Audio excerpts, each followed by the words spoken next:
Well, ladies and gentlemen, once again, if you're watching for the first time, always take a second to subscribe to this channel. You can also like this video. And for the returning viewers, thank you very much for being part of this channel. So, over the past few days, watu wamekuwa wakiongelea sana of the Matiangi presidency. Remember that Fred Matiangi is a man who had lobbied a foreign company from Canada to lobby support for his 2027 presidency. That's the time that a lot of Kenyans came to understand that kumbe huyu mjamaa ako serious about running for presidency. And later, in this week, we have seen Senator of Kisii, Onyonga, Simbarat himself, and coming out to support Fred Matiangi's presidency. And they are moving around funerals in Kisii County, wakiambia watu wa Kisii that in 2027 they are going to support Fred Matiangi. That aside, kuna pia something crucial imekuwa ikihappen Kisii. Leaders in Kisii wenye wamekuwa kipewa positions by President Ruto. There is if you remember very well, Millicent Omanga was given a position about something water, he denied. And there is another one was given an ambassador to Ghana, denial. And the latest, there is a board of energy, and that was given to the ODM guy, denied. It's now revealed that there is a meeting that happened in Karen, and all these leaders urged support to fully support Fred Matiangi in 2027. Ladies and gentlemen, news I got today is that Jeremiah Kioni has revealed that Jubilee is supporting Fred Matiangi, and guess who is his running mate? George Natembeya from Western region.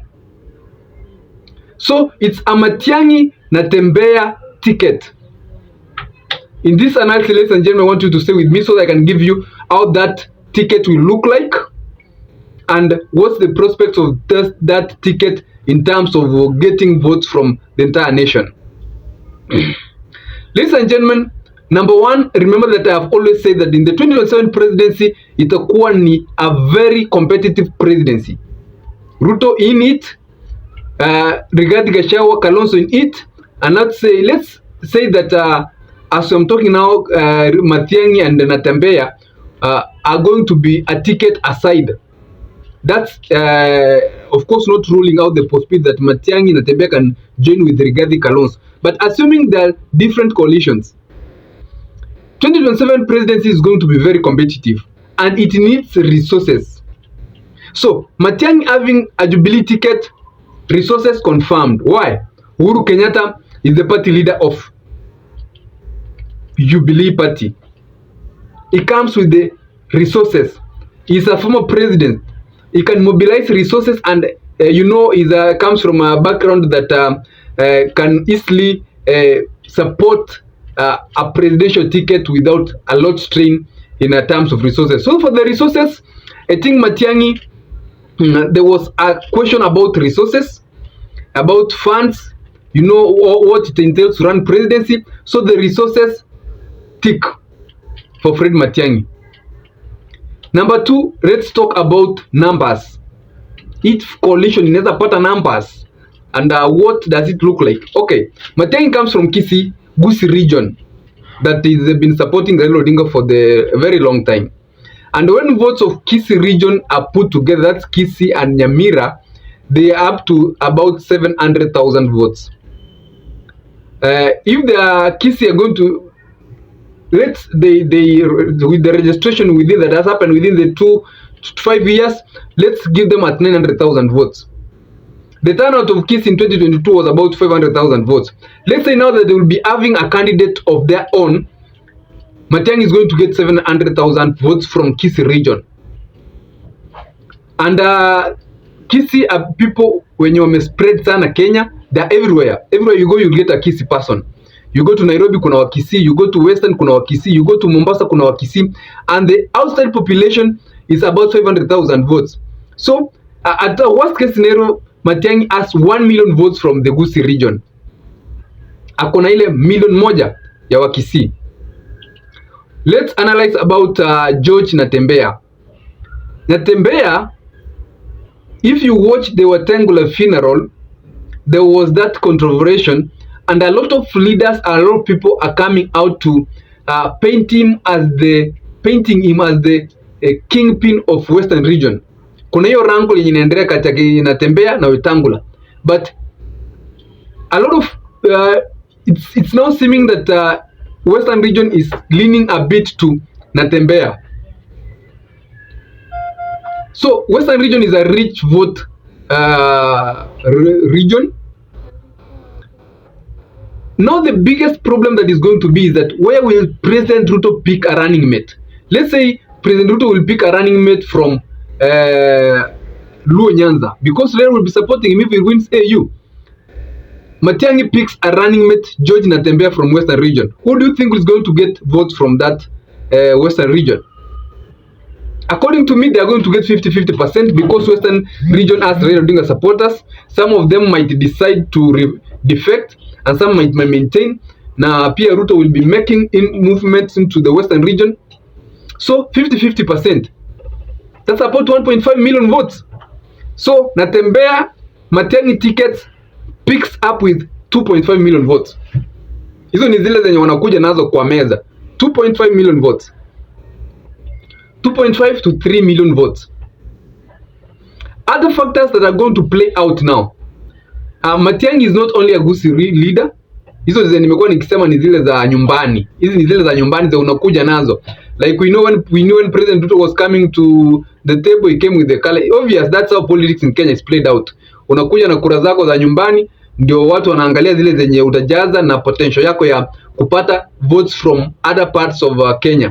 So Matiangi Natembeya ticket is going to come with 3.5 million votes.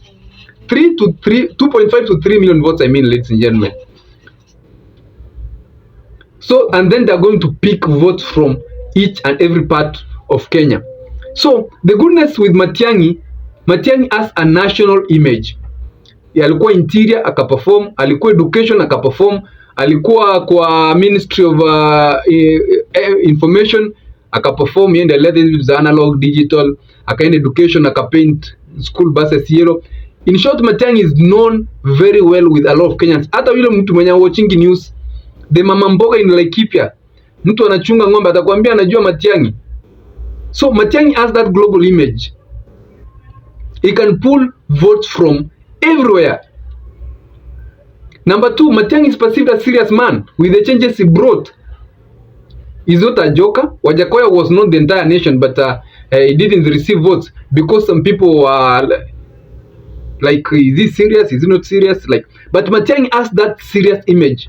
Imagine Matiangi going to a campaign in a campaign somewhere and saying that, you know, hii mambo ya CBC nitalainisha, hii mambo ya tax nitalainisha. A lot of people will believe Matiangi because Matiangi has said things before and he has performed and effected on those things. So Matiangi is going to pull votes from entire nation. At a worst case scenario, Matiangi is going to get 1 million votes from the entire nation. Zile zinakuja kutoka watu wa kando campaigning 1 million votes. He'll get, Matiangi has that potential of getting 1 million votes. If his campaign is run effectively, 1 million votes. With the 2.5 he got, they had 3.5 million votes. So, at the end, last, ladies and gentlemen, there is the Gen Z factor. There is that popular opinion poll that I did a video. You can check. I'll put the link in the comment section. There is that popular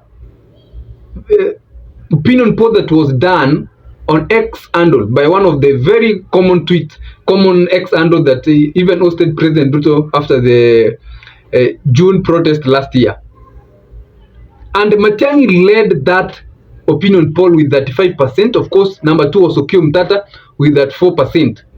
So Matiangi has the potential to get Gen Z votes.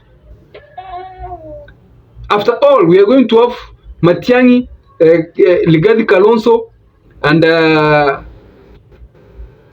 President Ruto on the ballot as strong candidates. We'll have the likes of Morala Kebaso coming out, Kioni coming out. But at the end of the day, people will want to associate, even the Gen Z. As much as they're saying Ruto must go, they're accusing a lot of leaders, Matiangi this, oh, this one and this regarding this. At the end of the day, nobody will want to associate with anybody who seems to lose.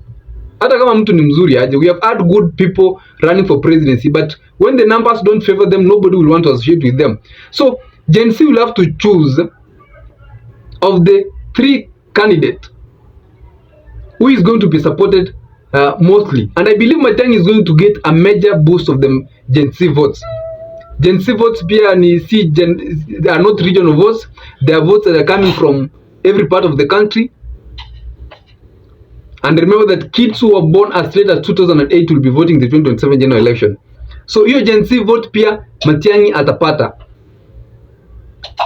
That's why the Matiangi presidency is not something you can underrate. Other ladies and gentlemen, I'll be following up what is going to conspire. But if you're watching this for the first time, always take a second to comment kwa comment section. Niambie, what do you think about this Matiangi Natembeya ticket? Can it work out? Can it pull votes as Jeremiah Kioni has revealed? Other ladies and gentlemen, have a nice day whenever you are, and always stay safe.